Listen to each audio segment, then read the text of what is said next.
ഹരേ കൃഷ്ണ. ഇനി നമുക്ക് 12ാമത്തെ ശ്ലോകം നോക്കാം.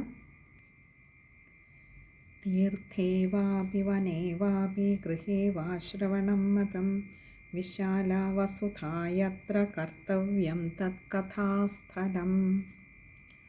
അപ്പോൾ എല്ലാവരെയും ക്ഷണിക്കുന്നതും അതെപ്രകാരം വേണമെന്നെല്ലാം പറഞ്ഞു കഴിഞ്ഞിട്ട് ഇനിയും പറയുകയാണ്, ഇത് എവിടെ നടത്താം ഇങ്ങനെ ഒരു സപ്താഹം എന്നുള്ളത് പറയുകയാണ്.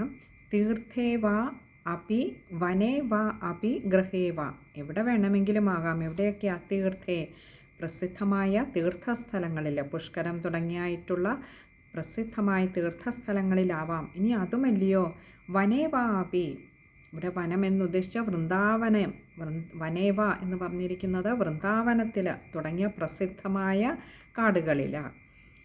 പിന്നെയോ ഗൃഹേവ, സ്വന്തം ഗൃഹത്തിലും നടത്താം സപ്താഹം. ശ്രവണം മതം, ഇവിടെ ഈ സപ്താഹം നടത്താം. ആ സപ്താഹ ശ്രവണം ഇങ്ങനെയുള്ള എല്ലായിടങ്ങളിലുമാകാം. ഒറ്റ നിർബന്ധമുള്ള എന്തേ? വിശാല വസുധായത്ര കർത്തവ്യം സത്കഥാസ്ഥലം. വിശാല വസുധ, അതായത് ഈ സപ്താഹത്തിന്, സപ്താഹ ശ്രവണത്തിനും ഒക്കെ തിരഞ്ഞെടുക്കുന്ന സ്ഥലം വളരെ വിശാലമായിട്ടുള്ളതാവണം. എത്ര കർത്തവ്യം സത്കഥാസ്ഥലം, ഈ സൽക്കഥ ശ്രവണത്തിനായിട്ട് തിരഞ്ഞെടുക്കുന്ന സ്ഥലമാകട്ടെ വളരെ വിശാലമായിട്ടുള്ള സ്ഥലമാവണം എന്ന് മാത്രമേ നിർബന്ധമുള്ളൂ. അല്ലാതെ ഇന്നയിടത്ത് മാത്രമേ സപ്താഹം നടത്താവൂ എന്നില്ല, ഇന്നയിടത്തിരുന്നു മാത്രമേ സപ്താഹ ശ്രവണം പാടുള്ളൂ എന്നുമില്ല. അത് വളരെ വിശാലമായ ഒരിടമായിരിക്കണമെന്ന് മാത്രം. കാരണം അവിടെ ധാരാളം ജനങ്ങൾ അവിടെ ഒത്തുകൂടേണ്ടതുണ്ട്, ഈ സത്കഥ കേൾക്കേണ്ടതുണ്ട്. അതുകൊണ്ട് അത് വളരെ വിശാലമായിട്ടുള്ളതാകണം. നമുക്ക് ആ ശ്ലോകം ഒന്നുകൂടി നോക്കാം. തീർത്ഥേ വാപി വനേ വാപി ഗൃഹേ വാ ശ്രവണം മതം വിശാല വസുധായത്ര കർത്തവ്യം സത്കഥാസ്ഥലം. ഇത് പൊതുവെ എളുപ്പമുള്ള ഒരു ശ്ലോകമാണ്. ഇനി നമുക്ക് 13ാമത്തെ ശ്ലോകം നോക്കാം. ശോധനം മാർജനം ഭൂമിർലേപനം ധാതുമണ്ഡനം ഗൃഹോപസ്കരമുദ്ധൃത്യ ഗൃഹകോണേ നിവേശയേത്. ഇനിയും ആ സ്ഥലത്തിൻ്റെ മറ്റ് നിബന്ധനകൾ എന്തൊക്കെയാണ്?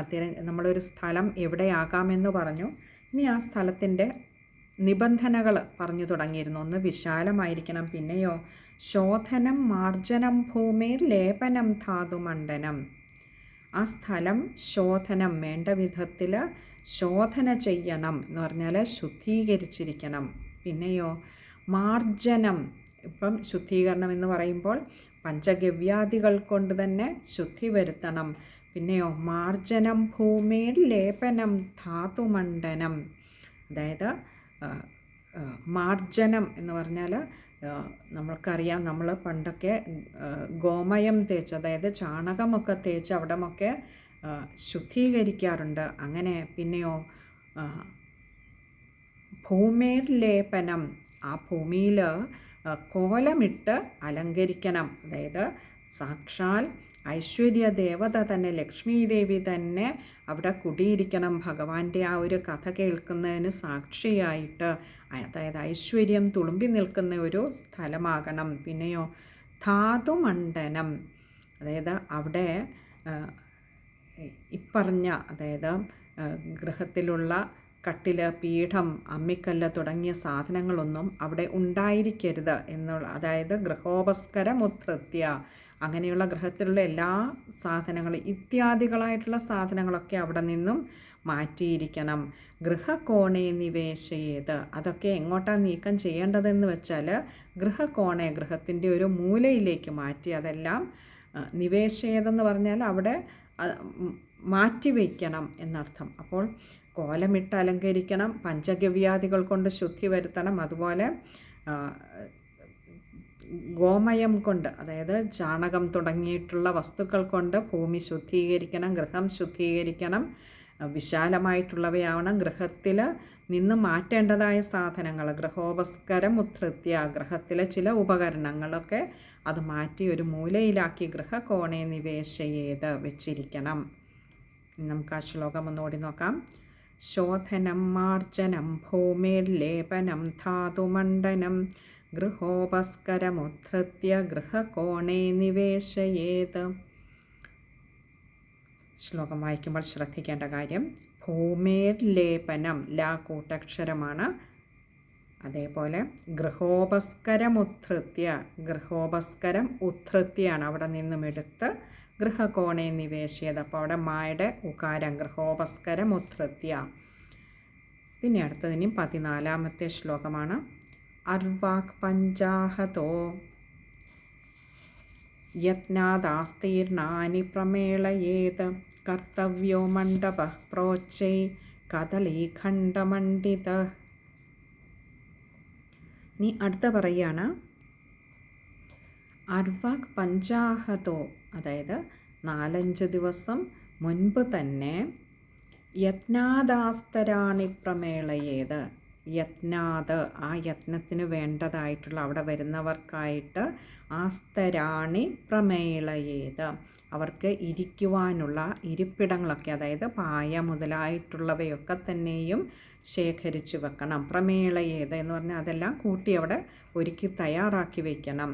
പിന്നെയോ കർത്തവ്യോ മണ്ഡപഃ പ്രോച്ചൈ, അതായത് ഈ ഒരു കർമ്മം നടക്കുന്നതിന് വേണ്ടതായിട്ടുള്ള ഉന്നതമായിട്ടുള്ള ഒരു മണ്ഡപം നിർമ്മിച്ച് അതിൽ കദളീഷണ്ഡമണ്ഡിത, കദളീഷണ്ഡം എന്ന് പറഞ്ഞാൽ കുലവാഴകളൊക്കെ കുലച്ച വാഴകൾ കൊണ്ടൊക്കെ മണ്ഡിത എന്ന് പറഞ്ഞാൽ അലങ്കരിച്ച് ഭംഗിയാക്കി ആ വേദി തയ്യാറാക്കി വയ്ക്കണം.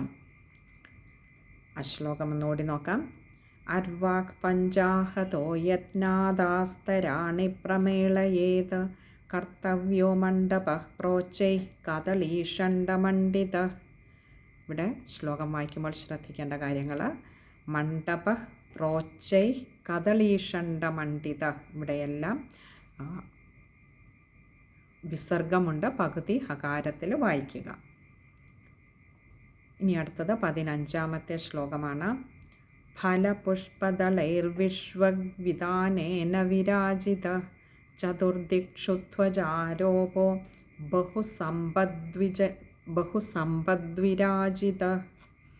ഇനി പറയാണ് ഫലപുഷ്പദളൈർവിശ്വവിധാനേന, വിശേഷങ്ങളായിട്ടുള്ള ഫലങ്ങൾ, പുഷ്പങ്ങൾ, ദളങ്ങൾ, അതായത് ഈ പുഷ്പത്തിൻ്റെ തന്നെ ദളങ്ങൾ എന്നിവ കൊണ്ട് വിശ്വവിധാനേന എന്നിവ കൊണ്ട് അവിടെയെല്ലാം വിധാനിച്ച്, അതായത് അവിടെ എല്ലാം ഒരുക്കി അണിയിച്ചൊരുക്കി നിർത്തണം. വിരാജിത എന്ന് പറഞ്ഞാൽ ആ സ്ഥലം കണ്ടാൽ ആ രീതിയിൽ അത് ശോഭിക്കണം. ഈ പറഞ്ഞ വിശേഷങ്ങളായിട്ടുള്ള ഫലങ്ങൾ, പുഷ്പങ്ങൾ, അതെ ഇപ്പം ദളങ്ങൾ എന്ന് പറയുമ്പോൾ ഇലകളുടെയും ദളങ്ങളുണ്ട്, പുഷ്പങ്ങളുടെയും ദളങ്ങളുണ്ട്. തുളസിയില തുടങ്ങിയവ കൊണ്ടും പുഷ്പദളങ്ങൾ കൊണ്ടും അവിടെയെല്ലാം അലങ്കരിച്ച് വിധാനിച്ച് അവിടെയെല്ലാം ശോഭ വരുത്തണം. പിന്നെയോ ചതുർദിക്ഷു ധ്വജാരോപോ, ചതുർദിക്ഷു 4 ദിക്കുകളിലും 4 ഭാഗങ്ങളിലും ധ്വജാരോപോ എന്ന് പറഞ്ഞാൽ ധ്വജങ്ങൾ കൊടികളുണ്ടാകണം, ഉയരണം. ആരോപ എന്ന് പറഞ്ഞാൽ ഉയരണം. എങ്ങനെ? ബഹുസമ്പദ്വിരാജിത, ബഹുസമ്പത്ത് വളരെ വിലപിടിച്ചതായിട്ടുള്ള ഭംഗിയുള്ളതായിട്ടുള്ള വസ്ത്രങ്ങൾ കൊണ്ട് അലങ്കരിച്ച കൊടികൾ, വിരാജിത എന്ന് പറഞ്ഞാൽ ശോഭിക്കുന്നതായിട്ടുള്ള കൊടികൾ 4 ദിക്കുകളിലും ഉയരണം. ഇനി നമുക്ക് ആ ശ്ലോകം ഒന്നുകൂടി നോക്കാം. ഫലപുഷ്പദളൈർവിശ്വവിധാനേന വിരാജിത ചതുർദിക്ഷു ധ്വജാരോപോ ബഹുസമ്പദ്വിരാജിത. ഇവിടെ ശ്ലോകം വായിക്കുമ്പോൾ ആദ്യത്തെ വരിയിൽ ഫലപുഷ്പദളൈർവിശ്വവിധാനേന അത് കഴിയുന്നതും ചേർത്ത് തന്നെ വായിക്കുക.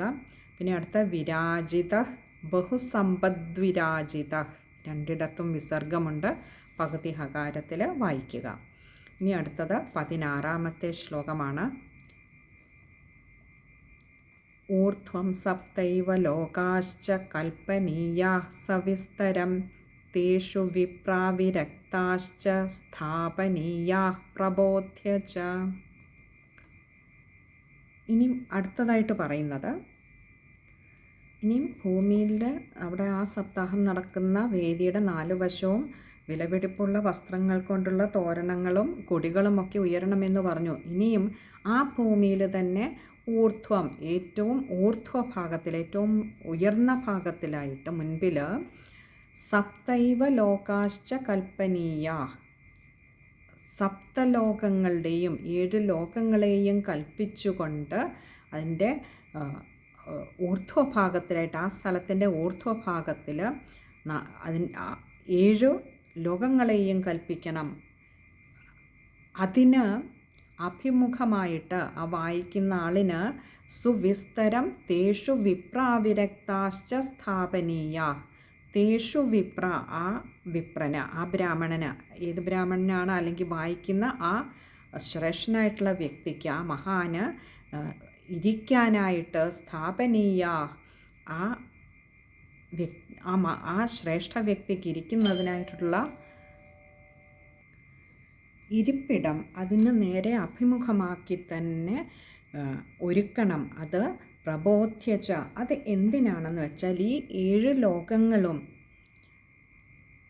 അതിൻ്റെ ഏറ്റവും ഊർധ്വഭാഗത്ത് തന്നെ സങ്കല്പിച്ചു കഴിയുമ്പോൾ അവിടെ ഇരുന്ന് വായിക്കുന്ന ആളും അതേപോലെ തന്നെ അവിടെ കേൾക്കാനിരിക്കുന്ന സജ്ജനങ്ങളായിട്ടുള്ളവരും ഈ സപ്തലോകങ്ങളെ, ഈ ഭൂമിയുടെ, തങ്ങളിരിക്കുന്ന ആ ഭൂമിയുടെ ഉപരിയായിട്ട് തന്നെ അവിടെ അവർക്ക് സങ്കല്പിച്ച് അതിനെ അനുഭവിക്കുവാൻ, ആ ഭാവത്തോടുകൂടി അവിടെ ഇരിക്കാനും, അതേപോലെ തന്നെ ഈ സപ്തലോകങ്ങളിലും വസിക്കുന്ന ദേവന്മാരെയൊക്കെ ആ അതായത് അവരിരിക്കുന്ന ആ ലോകത്തിലേക്ക് വന്ന് ഈ സപ്താഹം ശ്രവിക്കുന്നതായിട്ട് അവർക്ക് സങ്കല്പിക്കുവാനും അനുഭവിക്കുവാനും കഴിയുന്നു. തന്നെയുമല്ല, ആ ലോകങ്ങളിലൊക്കെ ഇരിക്കുന്ന ജ്ഞാനികൾ മാത്രമല്ല, അവർ വിരക്തന്മാരും കൂടിയാണ്. അങ്ങനെയൊക്കെയുള്ള ആ സജ്ജനങ്ങളോട്, ബ്രാഹ്മണരോടൊക്കെ നേരിട്ട് കണ്ടുകൊണ്ട് അവരോടൊരു അപേക്ഷയും കൂടിയാണ്. എന്താണ്?